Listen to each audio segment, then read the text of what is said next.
এই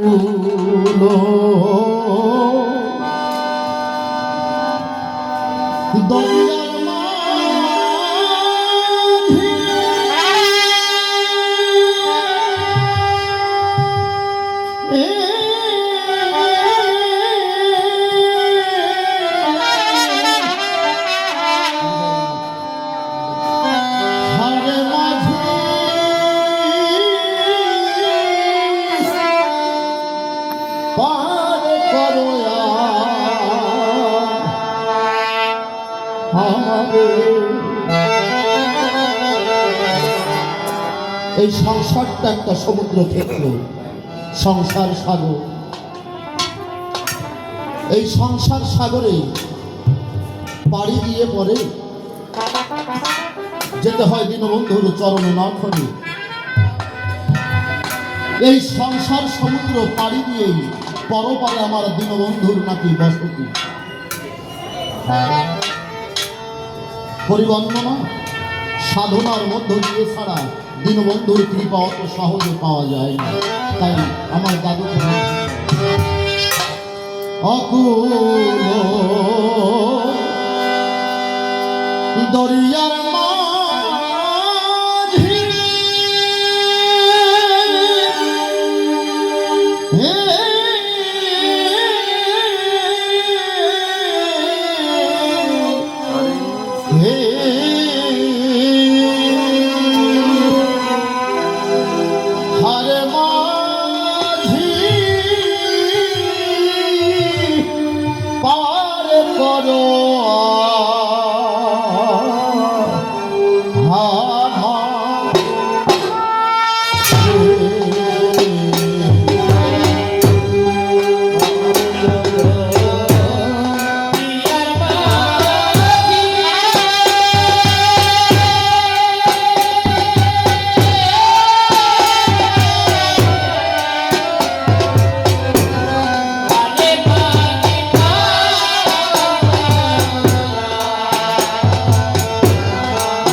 যার না কিছু দেখা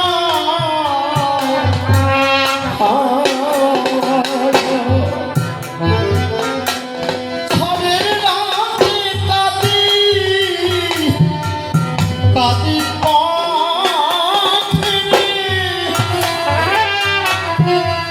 ও সাথে কেউ নাই আমি একা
ভাবুক এখানে বল দিয়েছি একে তো ঘোর আধার রাতি তাতে অন্ধ মোর দুই আখি শ্রান্ত মনে ক্লান্ত দেহে ভগবান ধব তোমায় ডাকি অন্ধ কেন আসলে কি তার চোখ নেই আমাদের গুরু গীতায় ডাক দিয়ে বলছে তাই আসলেই জগতের মধ্যে আমরা অন্ধ হয়ে থাকি কোন অন্ধকারে অন্ধকার আচ্ছন্ন মা যে দৃষ্টি অন্ধকার আচ্ছন্ন তাকে তো অন্ধই বলা চলে তাই না যে দৃষ্টি দিয়ে আমার দীনবন্ধুর রূপ দর্শন হয় না যে দৃষ্টি দিয়ে ভক্ত রূপ দর্শন হয় না যে দৃষ্টি দিয়ে ভক্তের চরণ দর্শন করা যায় না সেই চোখকে তো অন্ধই বলা চলে তাই না অজ্ঞানতার অন্ধকারে আমরা অন্ধ হয়ে থাকি অন্ধকার আচ্ছন্ন হয়ে থাকি এই জন্য গুরু গীতায় বলছে অজ্ঞান তিমিরন্ধস্য জ্ঞানাঞ্জন শলাকয়া চক্ষুরুন্মিলিতং যেন তস্मै শ্রীগুরবে নমঃ অজ্ঞানতার অন্ধকারে আমরা আছি অজ্ঞানতার অন্ধকারে আচ্ছন্ন হয়ে আছি এই অজ্ঞানতার অন্ধকার দূর করতে পারে কে কেবলমাত্র আমার শ্রী গুরু আপনাদের নিকটে দেই ধারণা গুরু কৃপা না হলে পরে অজ্ঞানতার কলুষ কখনো নাশ করে না তাই আজ আমি ভূমিকায় নরেন দত্ত তাই না এসেছি একজন তত্ত্বদর্শী গুরুর সান্নিধ্যে ভূমিকায়ও যে কথা, আর আমি ব্যক্তিগতভাবে সজীব সরকার হয়ে সেই কথা বলি। আজকে আমার আসরতলে যিনি মূর্তমান আমার পরমারাধ্য শ্রী গুরুদেব, তাই গুরুদেবের চরণতলে নিবেদন জানাই, গুরুদেব আমার কথা নিয়ে আমার জীবনের যত অজ্ঞানতার কলুষতা আছে, কৃপা করে আমার অজ্ঞানতার কলুষতা নাশ করে জ্ঞানের আলোকে পত্রিকা প্রজ্বলিত করে এই জগতের মাঝে তোমার কৃপা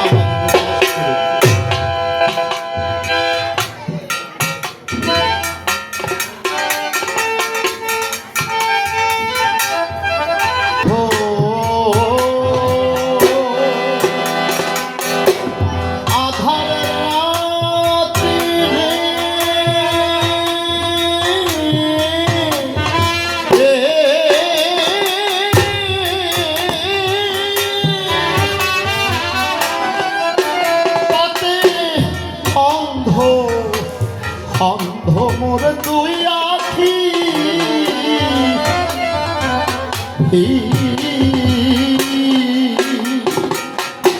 শ্রান্ত মনে ক্লান্ত দেহে,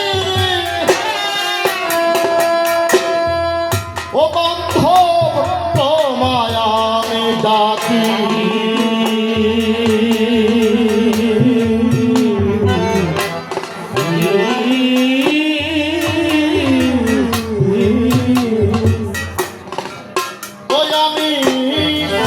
বাকি হলেন বাকি রে,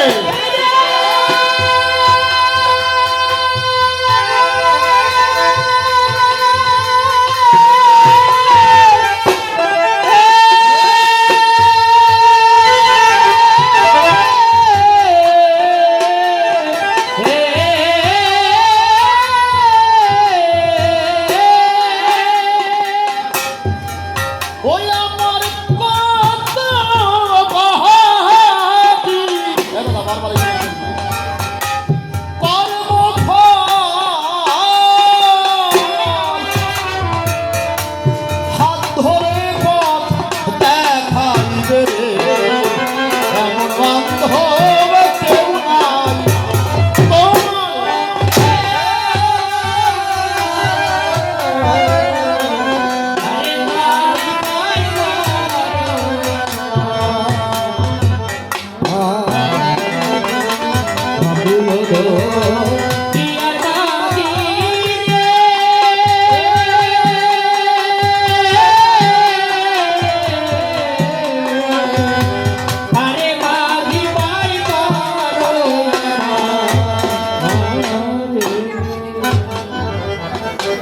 সারা দিব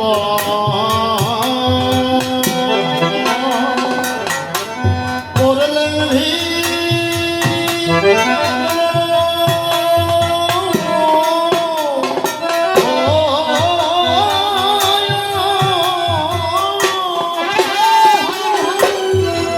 ও কাঁধে নিয়ে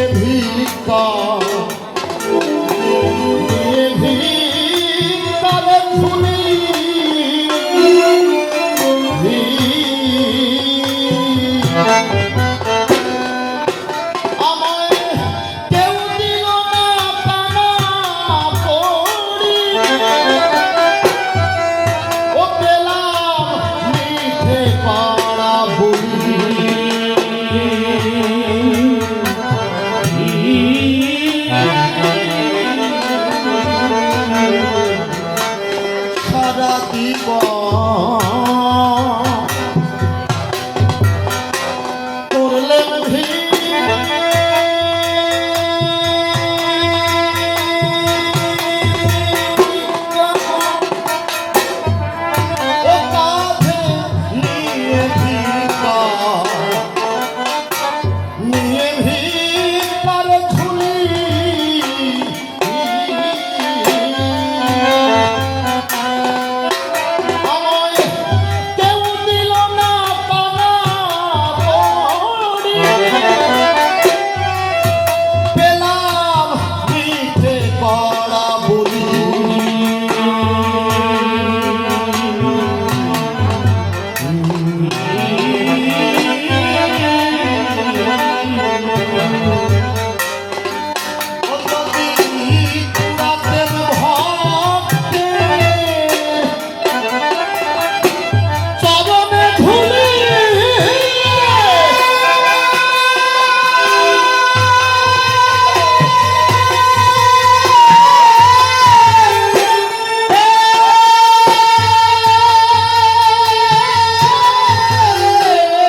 লিখেছেন কি, আমি সারা দিবস করলাম ভিক্ষা, কাঁধে নিয়ে ভিক্ষার ঝুলি, আমায় কেউ দিল না, কানা করি পেলাম মিথ্যে করাবে। যদি কুড়াতেন ভক্তের চরণ ধরি আমি নাই বা হতাম মহাজন, হয়তো তোমার চরণ পেতাম আমি বঞ্চিত সেই সম্মান। শাস্ত্র বলছে সাধু সঙ্গ সর্বশাস্ত্র কয়, লব মাত্র সাধু সঙ্গ জীবের সর্বসিদ্ধি। জগতে ভক্তের কাছে গিয়ে কোনো পাষণ্ড যদি নিজেকে ভক্তের চরণে ধরে নিজেকে ধরে দেয়, পরিবর্ণনা তার পাতক রাশি বিনষ্ট হয়ে দীনবন্ধুর রাতুল চরণ লাভ করে। কথা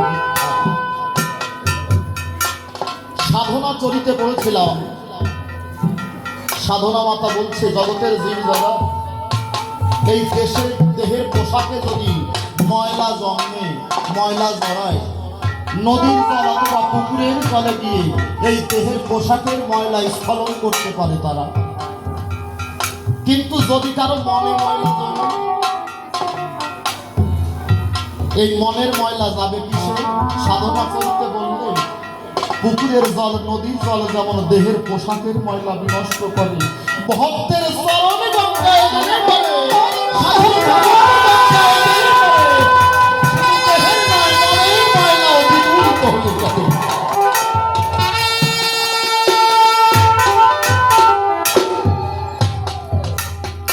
তাই আমার দাদুর ভাষায় সারা জীবন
অনাদি সরকার এখানে কি লিখলেন? দিন অনাদি কয় পরাণ প্রিয় আমি তোমারে কি কব, তুমি নাকি দয়াল মাঝে শুনেছি নিকড়ের বান্ধব। নিকড়ের বান্ধব কেন?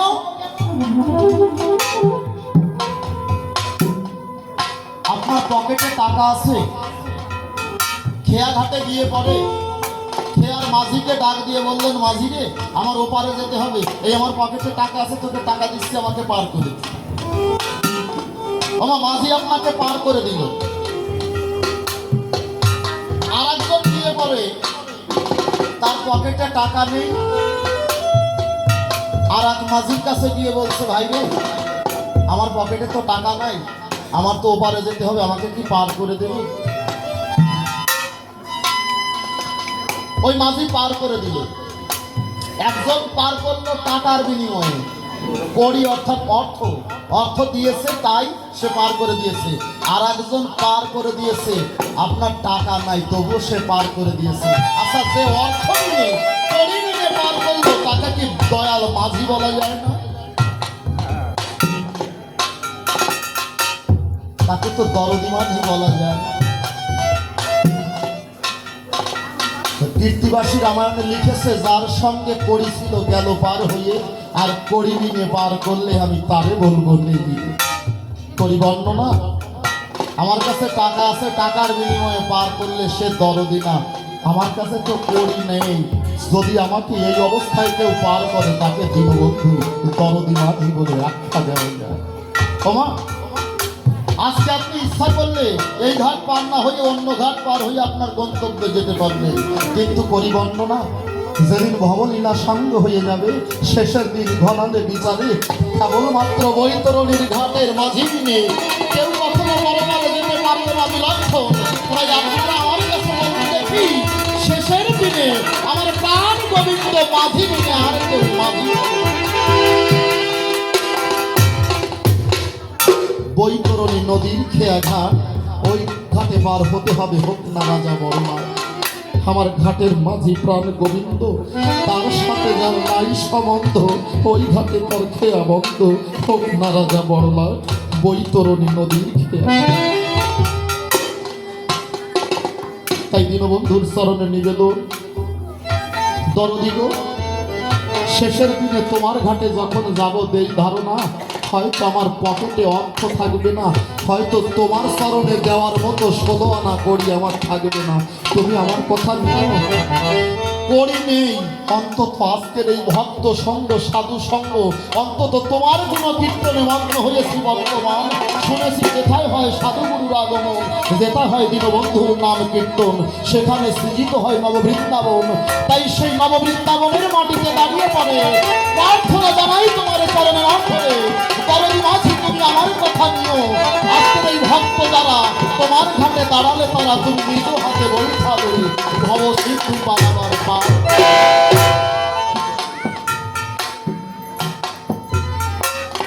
তাই আমার দাদু কবির ভাষা, অনাদি কয়ে পরাণে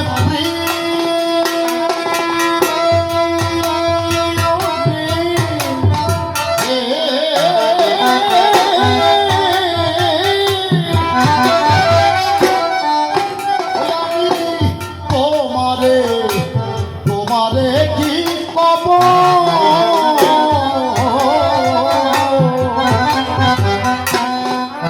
তুমি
রব আমার তাতে দুঃখ নাই, তোমার চরণ পাশে গিয়ে যেন পেতে পারি ঠাই।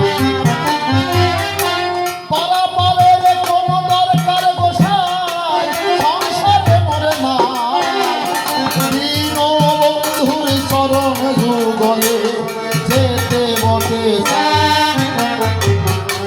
প্রথমবারে প্রশ্ন গোসাই জানালাম চরণ গোচরে,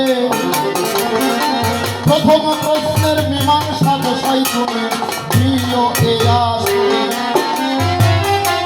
মাটির মধ্যে ব্রহ্ম সত্তা কেমন করে আসে, ওই ব্রহ্মময়ী মা বলিয়া তুমি আছো চরণ বটে। এই ব্রহ্মময়ী মা বলে কেন তুমি চরণ তলে আসো, মা মা বলে কেন চরণ তলে আসো। দ্বিতীয়বারে প্রশ্ন তোমায় গোসাই করে গেলাম তার, তুমি এসে সুন্দর করে তার দেবে সমাধান।